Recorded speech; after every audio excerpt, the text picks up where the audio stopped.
Greetings, everyone.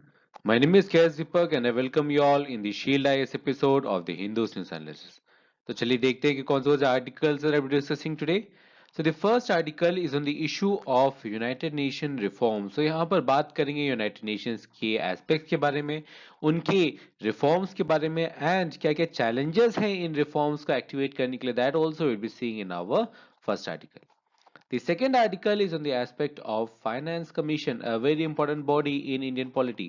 So यहाँ पर बात करेंगे फाइनेंस कमीशन क्या है, फाइनेंस कमीशन कैसे काम करता है, क्या क्या पावर्स है फाइनेंस कमीशन की, कब कब बनते हैं, and the basic nuances of finance commission will be considering in our second article. The third one is on the issue of invasive plant species. So यहाँ पर बात करेंगे invasive plant species क्या होते हैं, alien plant species क्या होते हैं, कैसे हम लोग alien और invasive plant species को अलग करते हैं, क्या क्या उसके management criterias हैं, कैसे हम prevent कर सकते हैं. All the nuances we'll be considering in our third article, and as usual the fourth one is on the quiz of the day.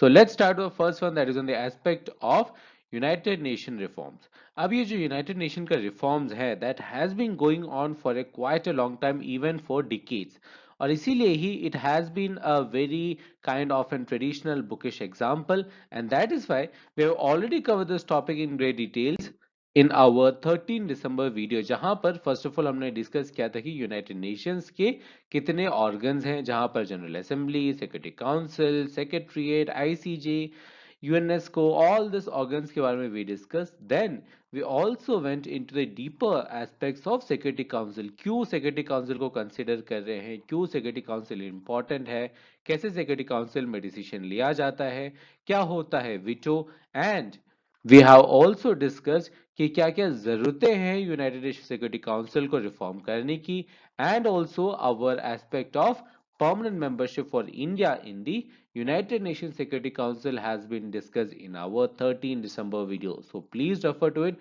so that you have a very good understanding of the reforms needed and the permanent membership of India in the United Nations Security Council. With that, now let's move to our next article, that is on the issue of finance commission. अब यहां पर article में ये कहा जा रहा है कि सेंटर सून रोल आउट करने वाली ये प्रोसेस ताकि हम सेटअप कर पाए 16th फाइनेंस कमीशन को. अब इसकी इंपॉर्टेंस को समझने के लिए first you need to understand कि फाइनेंस कमीशन होता क्या है. सो फाइनेंस कमीशन के बेसिक से स्टार्ट करते हैं. So what is Finance Commission? So Finance Commission is a constitutional body. That means इसका जो गठन हुआ है that is as per the articles of the Constitution. Particularly कहें तो article number 280 of the Indian Constitution के बेसिस पर finance commission को हम एस्टैब्लिश करते हैं, और इसीलिए finance commission is a constitutional body. और यहाँ पर इनका काम होता है for allocation of certain revenue resources जो कि हम यूनियन और स्टेट गवर्नमेंट्स के बीच में बांटते हैं. फॉर एग्जांपल, अगर इसे स्कीमेटिक के तौर पे अगर आप समझना चाहें, so let's take the example of an circle. इसे अगर हम लोग इक्वली डिवाइड करें, from one side having centre and another side is of states, और स्टेट्स में भी हमारे पास डिफरेंट डिफरेंट स्टेट्स है, state 1, state 2, state 3, for example Arunachal, Assam, Kerala.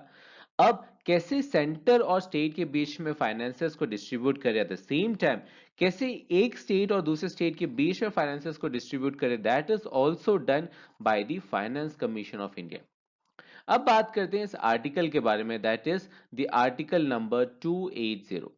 अब आर्टिकल नंबर 280 में ये लिखा गया है that the president of India after 2 years of commencement of the Indian constitution, that means जब इंडियन कॉन्स्टिट्यूशन कमेंस हुआ था उससे 2 साल के बाद हर 5 साल में प्रेसिडेंट ऑफ इंडिया क्या कॉन्स्टिट्यूट करेंगे, they will be constituting an commission known as finance commission.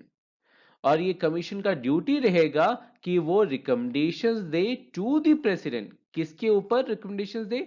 First of all distribution between the union states, जैसे कि टैक्स के जो डिस्ट्रीब्यूशंस हैं, या आपकी ग्रांट इन एड्स हैं उसके एस्पेक्ट्स, या अगर और भी कोई एस्पेक्ट है जो कि प्रेसिडेंट प्रोवाइड करते हैं या प्रेसिडेंट रेफर करते हैं कमीशन को, तो उन सब एस्पेक्ट्स के जो रिपोर्ट्स हैं ये कमीशन प्रेसिडेंट को प्रोवाइड करेगा. एंड दिस रिपोर्ट जो कि प्रेसिडेंट को हम रिपोर्ट कर रहे हैं, वो रिपोर्ट प्रेसिडेंट देन पार्लियामेंट में ले डाउन करेंगे, which is as per the article number 281. अब यहां पर ध्यान देने वाली चीज ये है कि प्रेसिडेंट 5 साल से पहले, सो यू नो कि हर 5 साल में हम लोग इसे कॉन्स्टिट्यूट कर रहे हैं, बट अगर जरूरत महसूस हो तो president from time to time वो फाइनेंस कमीशन को 5 साल से पहले भी एक्सपायर करवा सकते हैं, या 5 साल से पहले दूसरे फाइनेंस कमीशन को वो बना सकते हैं। द सेम टाइम जो ऑनगोइंग फाइनेंस कमीशन है उसे वो एक्सटेंड भी कर सकते हैं, which is the case of our current finance commission, that is the 15 finance commission. So as of now ये जानना जरूरी है कि 15 finance commission and 9th finance commission, यही over the history of Indian constitution यही दो फाइनेंस कमीशन रहे हैं जो कि उनका जो पीरियड है वो एक्सटेंड हुआ है। 15 फाइनेंस कमीशन का जो पीरियड रहा था that is of 2021 to 2025 to 2026, but यहां पर हम लोग 16 फाइनेंस कमीशन ला रहे हैं। दिस इज बिकॉज कि बीच में कोविड आ गया था, that is why we had extended the limit of 15th finance commission. Similarly हमने 9th फाइनेंस कमीशन का भी जो पीरियड है, जो टेन्योर है, we had extended. So this is very important from prelims point of view. अब बात करते हैं कि ये फाइनेंस कमीशन का कंपोजिशन क्या होता है। अगर कंपोजिशन की बात करें so there is always a chairman जो कि फाइनेंस कमीशन को हेड करते हैं, और यहाँ पर जो चेयरमैन होता है he should have a public affairs experience, और ज्यादातर वो आईएएस ऑफिसर्स रहते हैं। देन इसके अलावा चेयरमैन के अलावा चार और मेंबर्स रहते हैं, और ये जो चार मेंबर्स हैं उनका जो क्वालिफिकेशन है that is determined by the parliament. So please remember, वो क्वालिफिकेशंस प्रेसिडेंट नहीं डिटरमाइन करते हैं, क्वालिफिकेशंस कॉन्स्टिट्यूशन में नहीं दिया गया है, it is to be determined by the parliament legally, वो पार्लियामेंट डिसाइड करता है। Now another important point from prelims point of view, इसकी जो भी रिकमेंडेशंस ये फाइनेंस कमीशन प्रोवाइड करती है to the president, this recommendations are only advisory in the nature. ये जरूरी नहीं है कि जो कि रिकमेंडेशंस फाइनेंस कमीशन प्रेसिडेंट को प्रोवाइड करेंगे उन रिकमेंडेशंस को फॉलो करना होगा या अबाइड करना होगा। No, they are advisory in the nature. Similarly states और लोकल बॉडीज के बीच में फाइनेंसेस को डिस्ट्रीब्यूट करने के लिए भी we are having a finance commission for the state, जो कि आर्टिकल नंबर 243 आई के अकॉर्डिंगली बनाया दिया जाता है। With that clarity in the mind, now let's move to our next aspect, that is on the issues of invasive plant species. अभी जो invasive plant species है ये इंडियन एनवायरनमेंट या वर्ल्ड एनवायरनमेंट के लिए ही काफी इंपॉर्टेंट टॉपिक है, और इसीलिए इसके बेसिक्स को समझने की कोशिश करते हैं। So the first word that you need to understand here is the word alien. So alien क्या होता है? So alien species वैसे species होते हैं जो हम लोग इंट्रोड्यूस करवा रहे हैं from outside to a new location. मान लीजिए कि अगर आपके पास एक पौधा है जो कि इंडिया में नेचुरली ग्रो नहीं करता, और आप वो पौधे को ला रहे हैं from any other place, for example America या साउथ अफ्रीका। अब ये वैसे प्लांट्स हैं जो कि इंडिया में नेचुरली ग्रो नहीं करते हैं, और अगर आप इंडिया में उसे इंट्रोड्यूस करते हैं देन उस प्लांट्स को कहते हैं या उस स्पीसीज को हम कहेंगे एज एलियन स्पीसीज। बट अगर इस स्पीसीज के इंट्रोडक्शन की वजह से अगर इंडियन सबकॉन्टिनेंट के इकोसिस्टम को अगर थ्रेटन पहुंचती है, थ्रेटन होता है, then that alien species is known as invasive alien species, which is as per the definition of the convention on biological diversity also. अब बात करते हैं some commonly found alien species. So the first species is the African apple snail. So जो African apple snail है वो most invasive है among all the alien fauna जो कि इंडिया में हम लोग पाए जाते हैं। This is the picture of African apple snail, और इसके वजह से ये काफी सारे जो native snail species है या native other species हैं उसे वो threaten करते हैं। Then the second one is the papaya mealybug. Now you can see the figure of the papaya mealybug. अब papaya में इन तरीके के जो white spots हैं वो देखे जा सकते हैं। Now this is actually अगर आप zoom करोगे तो ये इस तरीके के bugs हैं, इस तरीके के कीड़े होते हैं जो कि papaya के ऊपर वो चिपक जाते हैं। Now this is has been introduced from Mexico and Central America. ये इंडिया में पहले से था नहीं, it was native to Mexico and Central America, but वहां से जो शिप्स आते हैं या वहां से नोइंगली और अनोइंगली ये जो स्पीसीज हैं ये इंडिया में आ गए हैं, और इसके वजह से इंडियन सबकॉन्टिनेंट में जो पपाया कल्टीवेशन है particularly in the states of Assam, west Bengal, Tamil Nadu, इन सब के जो पपाया कल्टीवेशन है that has been threatened. Similarly, there is this cotton mealybug.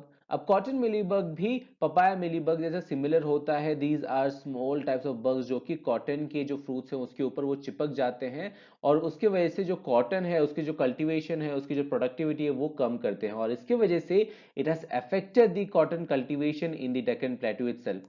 Then we are having the Amazon sailfin catfish. अब this is a picture of Amazon sailfin catfish और ये catfish जो है ये Amazon में जनरली पाया जाता है। It is an native species of Amazon, but as of now it is having its population in Kolkata also। और इसके वजह से जो कोलकाता या जो उसके सराउंडिंग रीजन्स में जो नेटिव फिश स्पीशीज है उन्हें काफी सारे इश्यूज फेस कर रहे हैं and this species is threatening the survival of other native species of Kolkata and other surrounding regions। सो इन तरीके के जो एलियन स्पीसीज हैं अगर हम उसे प्रोटेक्ट ना करें, अगर उनके ग्रोथ को हम कंट्रोल ना करें, देन जो हमारी जो नेटिव कल्टीवेशन है, नेटिव जो प्रोडक्शन है, नेटिव जो इकोसिस्टम है, that would come under threat. So with that clarity, now let's move to our next aspect, that is on the quiz of the day. So the first question is regarding the aspect of water resources, particularly with respect to the groundwater. The second question is regarding the Energy Conservation Amendment Bill. So again, both these questions are based on current affairs. So इन्हें attempt करें और इनके जो answers हैं along with the explanation would be provided to you in the form of PDF, जिसका जो link है वो आपको वीडियो के डिस्क्रिप्शन मिल जाएगा। As well जो PPT है जिसके ऊपर हमने एनालिसिस किया, that also in the form of PDF, you would get a link in the video's description. So stay tuned for more content. Thank you. See you tomorrow.